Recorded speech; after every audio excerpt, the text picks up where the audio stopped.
ang ilang bahagi ng Bataan, Bulacan, Ilocos Norte, NCR 3rd District, Pampanga at ilang bahagi po ng Sorsogon area.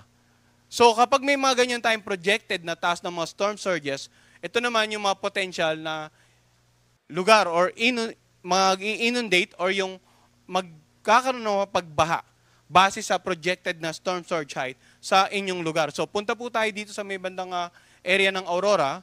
This is for guidance only, no? Maaari yung maging actual ay magkaroon pa ng pagbabago. So makikita natin dito nga sa eastern coast ng Aurora, malaki ang chance ng mga storm surges base sa pinalabas ng Pag-asa at sa projection natin yung inundation o kung gaano kalayo mula sa coastal area papunta sa inner part ng coastal areas yung posibleng abutin ng mga storm surges. Ngayon, yung mga karagatan naman, usually or generally sa mga lugar na may mga warning signals po, inaasahan din nating magiging maalon hanggang sa napakaalon. Isa rin po yan sa epekto ng paparating na bagyo. No? So ang gale warning natin, tinatayang mula 3.4 hanggang 14 meters ang magiging taas ng pag-alon offshore, sa laot. So may gale warning po tayo sa mga karagatan sa paligid nga ng Catanduanes, Camarines Sur, Camarines Norte, Quezon kasama ang Pulilo Island, Isabela, sa eastern coast ng Cagayan.